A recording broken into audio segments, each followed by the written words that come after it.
Jean-François Lépine est en studio pour sa première chronique de l'année. Monsieur Lépine, bonjour. Bonjour, Patrick. Bonne année. Bonne année.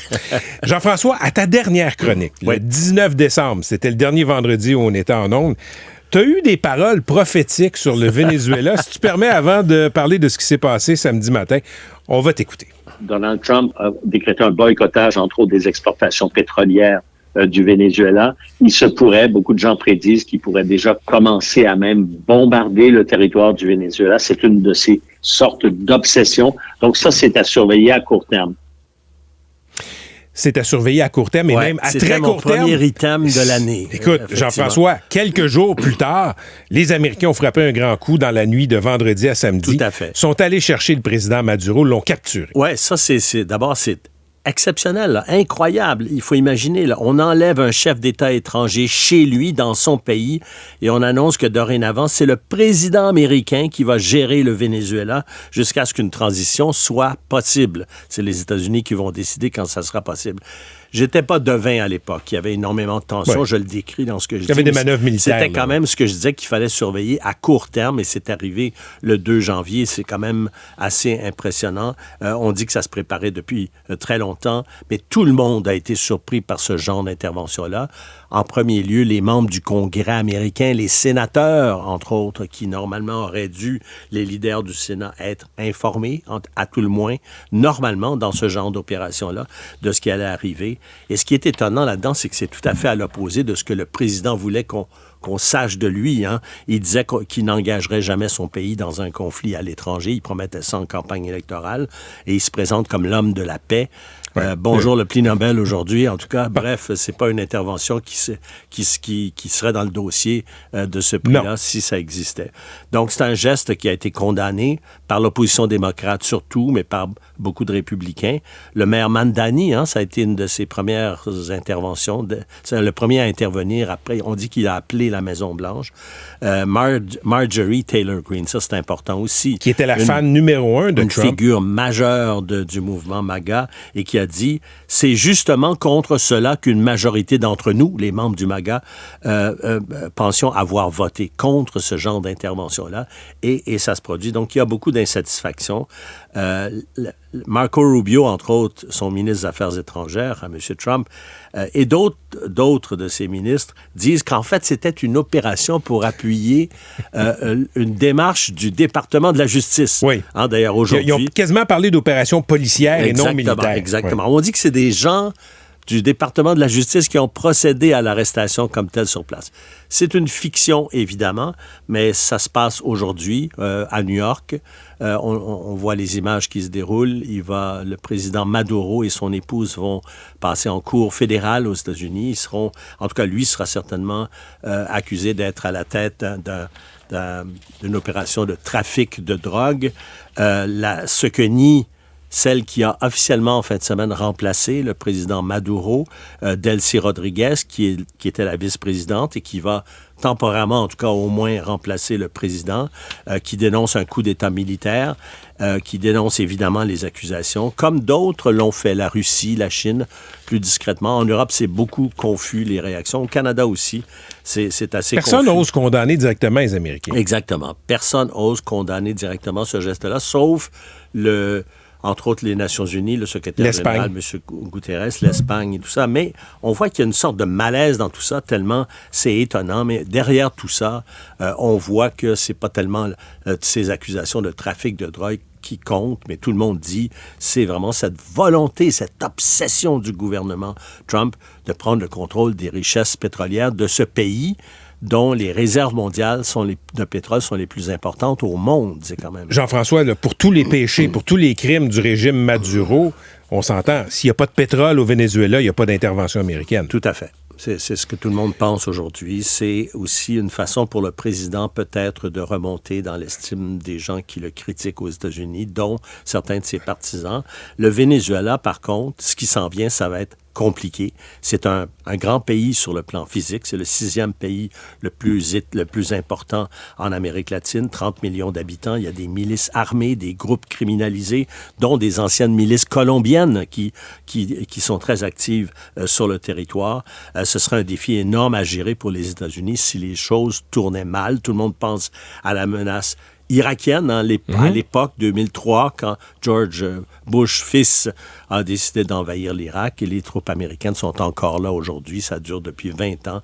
Les conséquences de ça ont été terribles. Très tôt, d'ailleurs, la vice-présidente du Venezuela, une grande fidèle de Maduro, dont je viens de parler, a tout de suite dit que le pays ne reviendrait jamais à aucune forme de colonisation que ce soit, comme ça s'est passé dans le passé.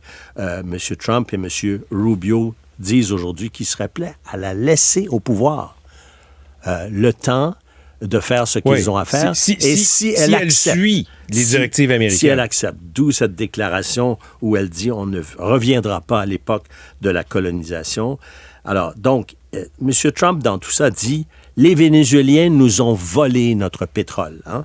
Il faut se rappeler que c'est pas Hugo Chavez, c'est pas Maduro, c'est sous le président Carlos Andrés Pérez en 1976 que la première nationalisation et la compagnie d'État a été créée. Ce que Chavez a fait et ce que Maduro a fait, c'est resserrer peut-être l'accès, parce qu'il y a des compagnies américaines comme Chevron qui sont restées au Venezuela, qui sont encore là, qui opèrent, qui conseillent le gouvernement vénézuélien. Mais toute cette situation-là, donc c'est très important de rappeler ça. C'est pas un vol, c'est une opération à une époque, dans les années 70, où les nationalisations se faisaient partout en Arabie Saoudite, grand allié des États-Unis, sans être réprimé. C'était une forme d'autonomie de ces pays-là que de nationaliser leurs réserves pétrolières. Donc, un dossier extrêmement complexe qui s'en vient. M. Rubio, qui est un fils, un enfant d'exilés cubains, avant la période de l'arrivée de Castro au pouvoir à l'époque, forcené. Hein, c'est lui qui mène ces dossiers en Amérique latine. On l'appelle aujourd'hui, le Washington Post l'appelle le vice-roi du Venezuela, parce que c'est lui qui va être responsable de cette transition-là. On ne sait pas où ça s'en va. Jean-François, on peut se réjouir qu'un dictateur qui avait perturbé grandement la vie démocratique, je veux dire, les oppositions au Venezuela sont illégales, que ce dictateur ait été tassé du pouvoir. Mais d'une part, il y a des dictateurs partout dans le monde, et d'autre part, il y a des grandes puissances qui pourraient être tentées d'imiter les Américains. Tout à fait. C'est ça le danger. C'est ce que dit Antonio Guterres, le secrétaire général sortant, parce qu'il s'en va, des Nations Unies, le dangereux précédent. Pourquoi? On l'a vu, là. Hein, les réactions de Mme Sheinbaum au Mexique, du président colombien, dont M. Trump a dit qu'il devrait surveiller ses fesses. Après ça, il a dit hier que c'était un président malade dans un pays malade, un président qui produit de la drogue. Bref, des accusations qui n'ont aucun sens. Le Groenland est en cause aussi. Le premier ministre du Groenland et la première ministre du Danemark ont tous les deux, encore une fois, dit c'est assez, ces menaces-là. On peut imaginer le Canada, dans quelle position il se trouve. On va voir comment tout ça va évoluer. Mais chose certaine, c'est effectivement... On a vu la Russie a dénoncé les États-Unis, la Chine aussi. Mais la Russie, il y a des gens qui disent...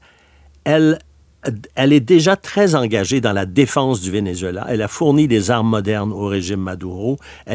C'est un des principaux alliés du régime depuis des années. Pourtant, la Russie n'a rien fait. Elle aurait pu au moins les prévenir, parce que la Russie a ses systèmes d'espionnage et de surveillance et tout ça. La Chine, c'est la même chose. La Chine dénonce, mais la Chine elle-même menace d'envahir Taïwan. Donc, il y a ce danger que ce geste-là soit une sorte d'imitation, éventuellement serve de justification. Il ne faut pas oublier que juste avant que ça arrive, dans les semaines qui ont précédé, la Maison-Blanche a publié sa stratégie de sécurité nationale, un document qui confirme ce qu'on appelle maintenant la doctrine Donroe.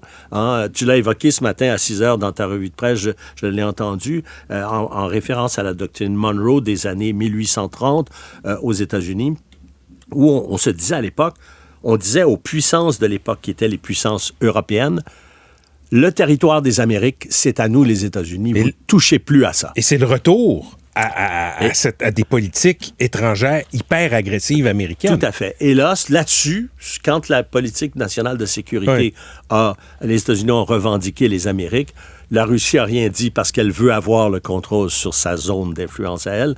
La Chine, même chose. Hein?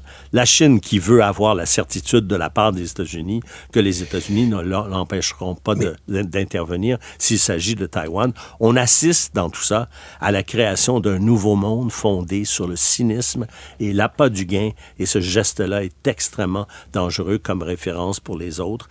Et dans tout ça, les démocrates vénézuéliens qui espéraient quelque chose, ils sont mis de côté. Jean-François, pour le Canada, en terminant, il n'y a pas quelque chose d'un peu inquiétant là-dedans? Parce que tu parlais de la stratégie de sécurité nationale des Américains qui a été publiée il y a quelques semaines. Trump dit, si on a des intérêts quelque part, on va s'assurer de les protéger. Si les Américains décident que certaines de nos mines au Canada, puis je le sais que je suis dans la politique fiction, là, mais tu sais que le téléroman Trump est plein de surprises. Il y a une mine dans le nord de l'Ontario, dans le nord du Québec, qui est essentielle pour une de leurs industries. Qu'est-ce qui les empêcherait de venir saisir cette mine-là? Ben, c'est ce que j'évoquais tantôt. Je pense qu'au sein de l'administration Carney, on doit se poser de sérieuses questions aujourd'hui. On voit avec quelle nuance il a procédé. Il a quand même dénoncé l'intervention dans un pays étranger. C'est important pour le Canada et c'est pas de la politique fiction. Cet homme-là est imprévisible. Est-ce qu'il va procéder, par exemple, en Colombie, comme il le mentionne? La tension là est énorme. C'est des enjeux extrêmement différents, mais c'est une menace avec laquelle qu'il faut prendre absolument au sérieux. Je l'ai dit, la présidente du Mexique, qui est une alliée du Canada dans tout ça, elle-même, un grand pays, a peur de ce qui se passe. Donc, toutes les hypothèses sont là. Il faut faire très attention. C'est un début d'année extrêmement délicat. On ne manquera pas de sujet pour tes chroniques internationales en 2026. Merci beaucoup, Jean-François. Merci, Patrick. Toujours un plaisir.